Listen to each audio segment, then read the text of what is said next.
साथ bulletin express 100 में, जहां हम आपके लिए लेकर आते हैं राजनीति, मनोरंजन, देश दुनिया, खेल और व्यापार जगत की सभी बड़ी खबरों को एक्सप्रेस यानी फटाफट अंदाज में। मैं हूं रेशमा, तो देखिए खबरें तेज रफ्तार से। उपराष्ट्रपति पद के लिए राष्ट्रीय जनतांत्रिक गठबंधन के उम्मीदवार सीपी राधाकृष्णन ने नामांकन दाखिल कर दिया है। इस मौके पर उनके साथ प्रधानमंत्री नरेंद्र मोदी भी मौजूद रहे। राधाकृष्णन के नामांकन दाखिल के दौरान भाजपा अध्यक्ष जेपी नड्डा, रक्षा मंत्री राजनाथ सिंह और गृह मंत्री अमित शाह के अलावा केंद्रीय मंत्री नितिन गडकरी, किरेन रिजिजू और एनडीए के कई बड़े नेता भी मौजूद थे।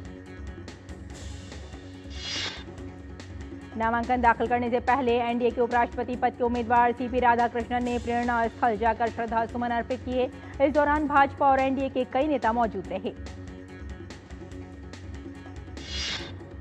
उपराष्ट्रपति पद के लिए चुनाव 9 सितंबर को संसद भवन में होगा और नतीजे इसी दिन रात तक घोषित होंगे। इस समय लोकसभा में 543 सांसद हैं और कुल 245 सदस्यों की क्षमता वाले राज्यसभा में अभी 233 सांसद हैं। भाजपा के पास लोकसभा में 240 और राज्यसभा में 102 सांसद हैं। वहीं लोकसभा में एनडीए की कुल ताकत 293 और राज्यसभा में 128 है। दोनों सदनों में एनडीए की कुल ताकत 421 है। वाईएसआरसीपी ने एनडीए उम्मीदवार को अपना समर्थन देने की घोषणा की है। इस तरह सीपी राधाकृष्णन को 433 सांसदों का समर्थन है। लोकसभा में आज कार्यवाही शुरू होते ही विपक्ष ने हंगामा करना शुरू कर दिया। पहले कार्यवाही दोपहर 12 बजे, उसके बाद 2 बजे तक स्थगित कर दी गई। राज्यसभा की कार्यवाही 2 बजे तक स्थगित कर दी गई है। नियम 267 के तहत चर्चा कराने की मांग पर अड़े विपक्षी सदस्यों ने आज भी जोरदार शोर शराबा किया।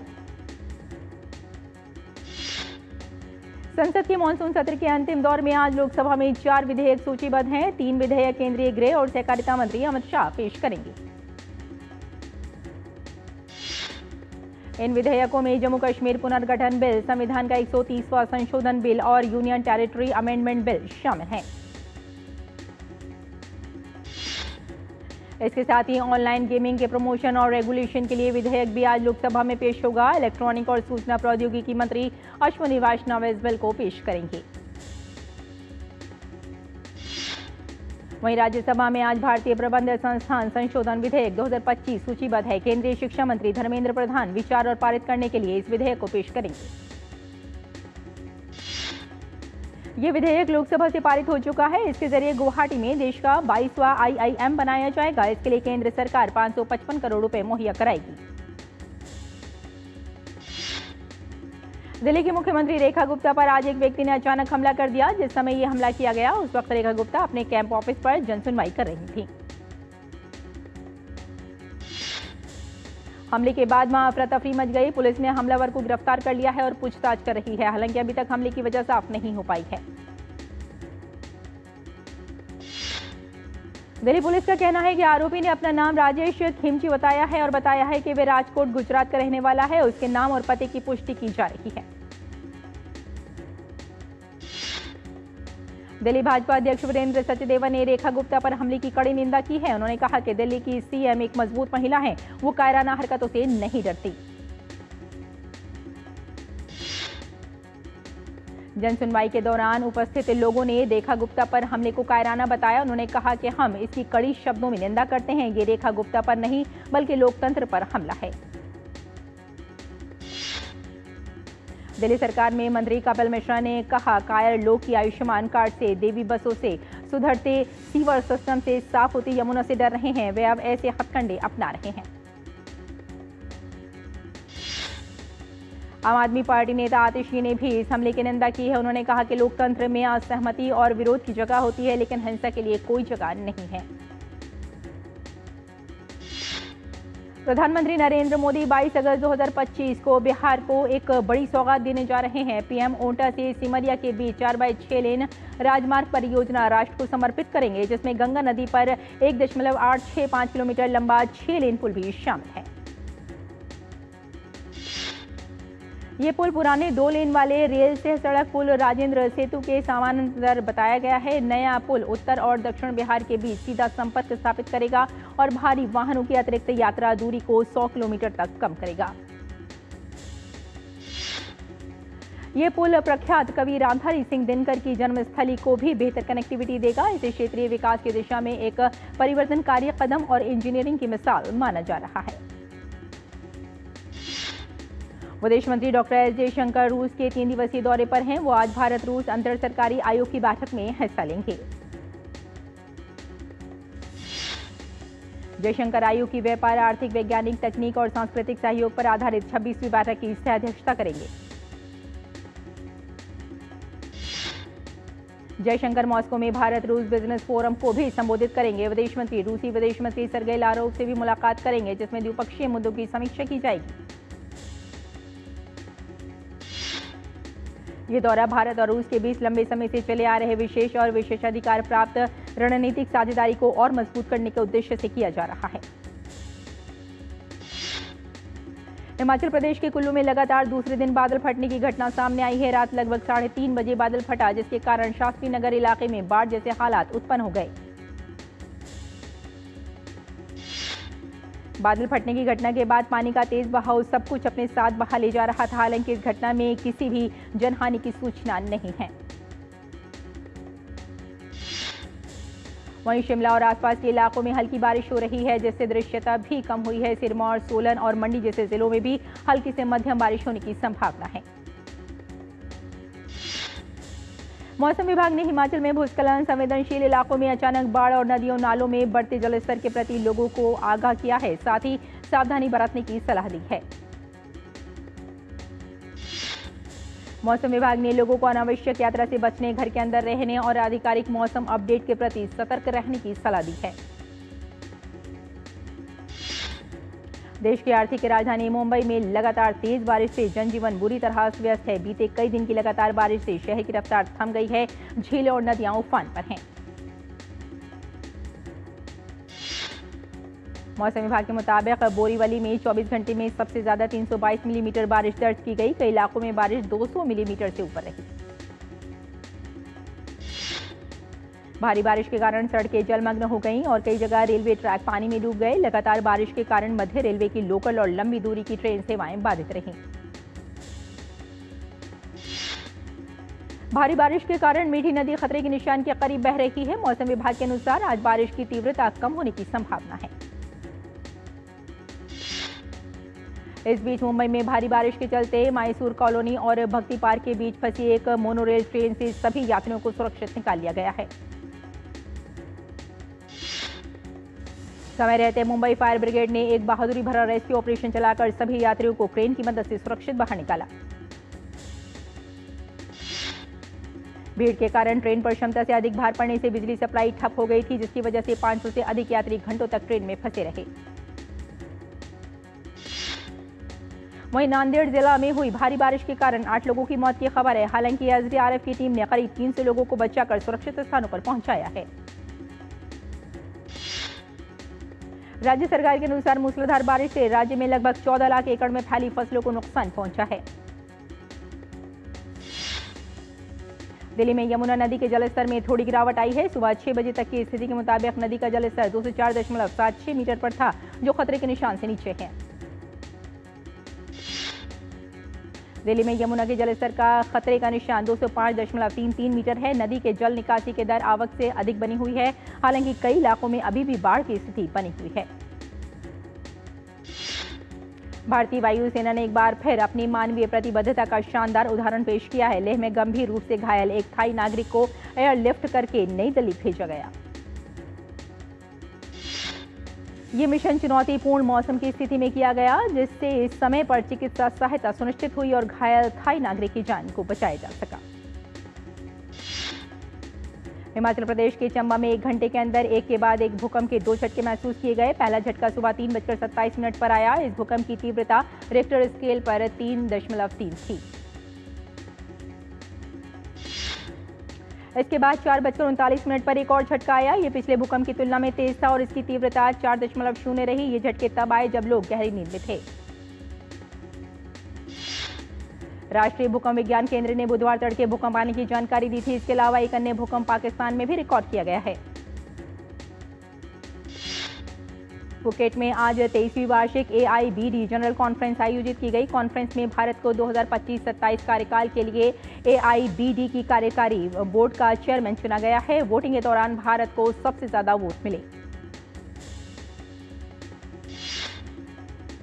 और बुलेटिन में यहाँ रुकते हैं छोटे से ब्रेक के लिए। जल्द हाजिर होते हैं। आप देखते रहिए DD न्यूज। पता है, I was a bright student. कुछ करना चाहती थी, कुछ बनना चाहती थी। आप अपना खुद का स्टार्ट कीजिए ना, खुद का बिजनेस। पर उसमें पैसे तो बहुत लगेंगे ना। Zero investment. Zero investment? हाँ, I'm doing it. मैं एक principal madam. She's my client. मैं LIC एजेंट हूँ। LIC एजेंट बनो, अब बड़ा सोचो। हमारी वेबसाइट पर जाएं या अपनी नजदीकी LIC शाखा से संपर्क करें।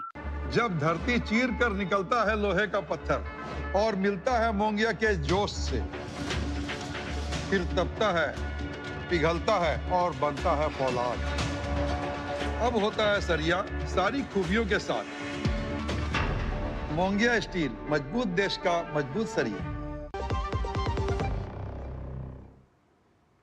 ब्रेक के बाद एक बार फिर आपका स्वागत है। आइए आगे बढ़ते हैं और अगली खबर का रुख करते हैं। तेजी के बाद शेयर बाजार में आई गिरावट। बाजार खुलते ही सेंसेक्स 113.58 अंक गिरकर 81,530.81 पर था। वहीं निफ्टी 29.10 अंक टूटकर 24,951.55 पर ट्रेड कर रहा है। भारत ने नवीकरणीय ऊर्जा में बड़ी उपलब्धि दर्ज की है। देश अब सौर ऊर्जा उत्पादन में दुनिया का तीसरा सबसे बड़ा उत्पादक बन गया है। मीडिया रिपोर्ट्स के मुताबिक वित्त मंत्री निर्मला सीतारमण राजधानी में 20 अगस्त से शुरू होने वाली ग्रुप ऑफ मिनिस्टर्स की बैठक में GST की दरों को तर्कसंगत बनाने का प्रस्ताव पेश कर सकती हैं। केंद्रीय मंत्रिमंडल की आर्थिक मामलों की समिति ने 1,507 करोड़ रुपए की अनुमानित लागत से कोटा बूंदी में ग्रीनफील्ड एयरपोर्ट विकसित करने के भारतीय विमानपत्तन प्राधिकरण के प्रस्ताव को मंजूरी दी। सरकार के बयान के मुताबिक इस परियोजना में 20,000 वर्ग मीटर क्षेत्र में एक टर्मिनल भवन का निर्माण किया जाएगा, जिसकी कुल क्षमता 20 लाख यात्री प्रति वर्ष होगी। आर्थिक मामलों की कैबिनेट समिति CCEA ने ओडिशा में हाइब्रिड इन्यूइटी मोड पर 6 lane access control capital region ring road के निर्माण को मंजूरी दे दी है, जिसकी कुल लागत 8,307.74 करोड़ रुपए है।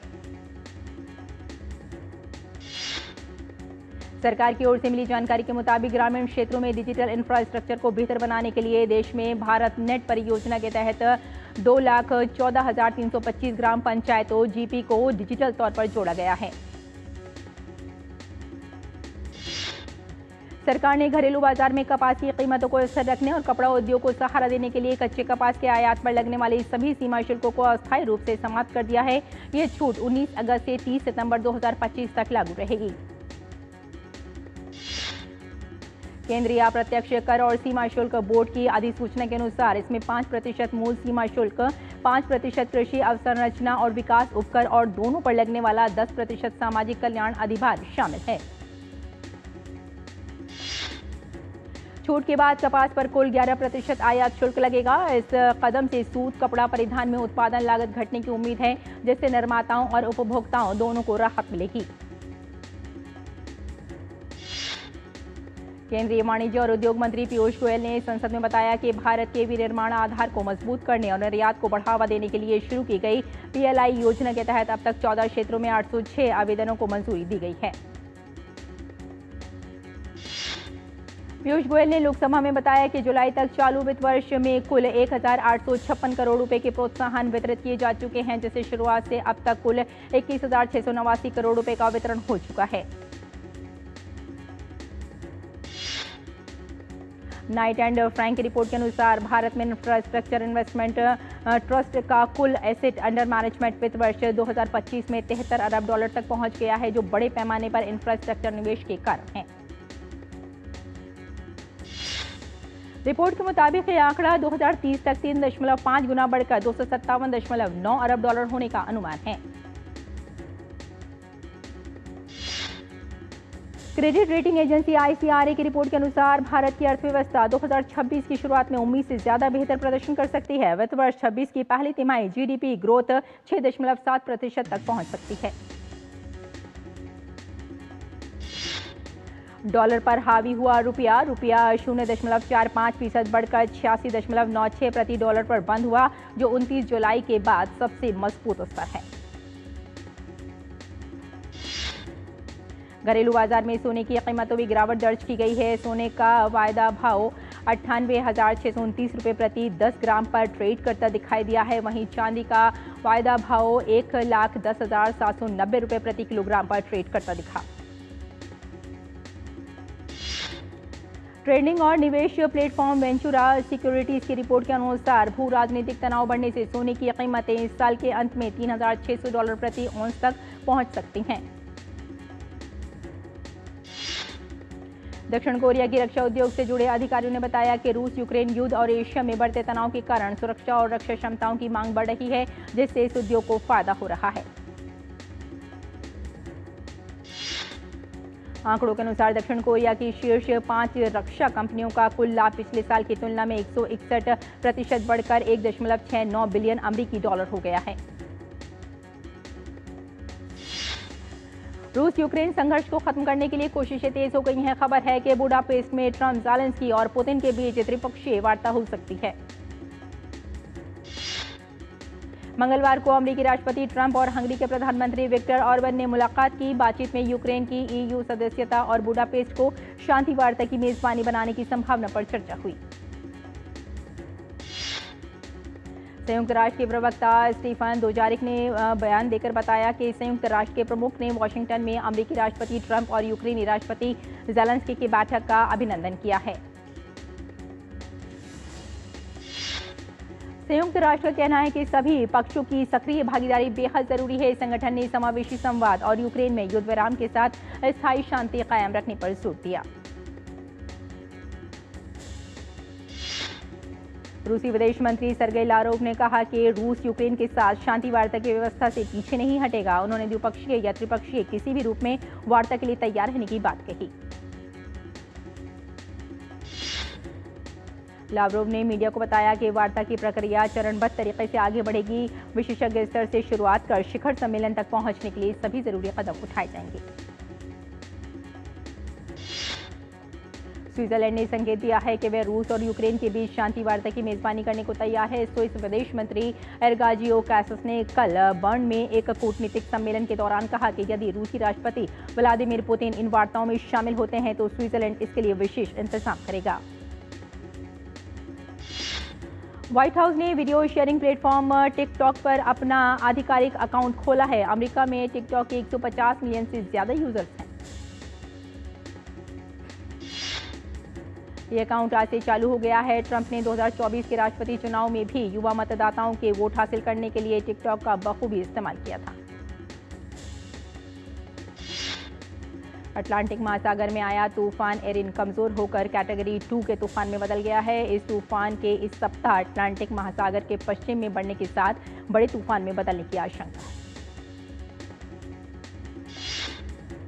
पाकिस्तान के खैबर पख्तूनख्वा प्रांत में बादल फटने से आई बाढ़ में मरने वालों की संख्या अब तक कुल 385 हो गई है। मृतकों में 20 बच्चे भी शामिल हैं।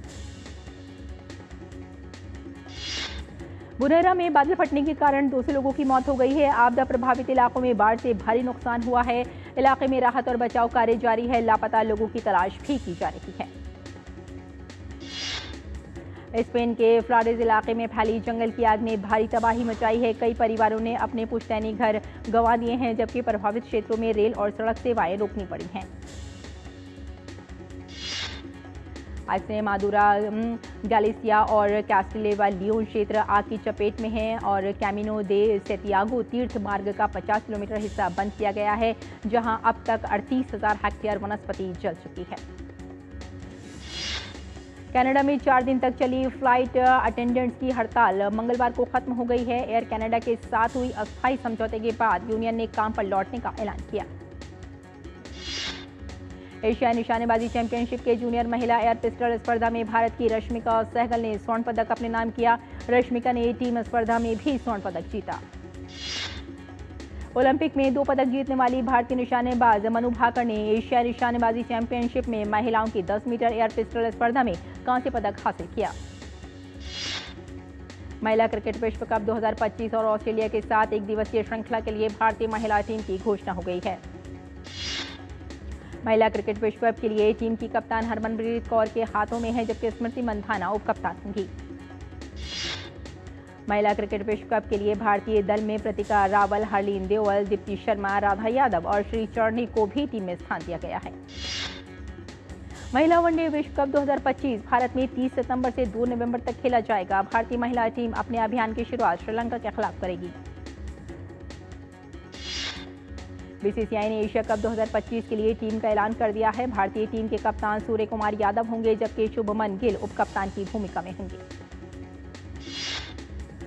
एशिया कप 2025 के लिए भारतीय टीम में अभिषेक शर्मा, तिलक वर्मा, हार्दिक पांड्या, शिवम दुबे, अक्षर पटेल, जितेश शर्मा, जसप्रीत बुमराह, अर्शदीप सिंह, वरुण चक्रवर्ती, कुलदीप यादव, संजू सैमसन, हर्षित राणा और रिंकू सिंह को शामिल किया गया है।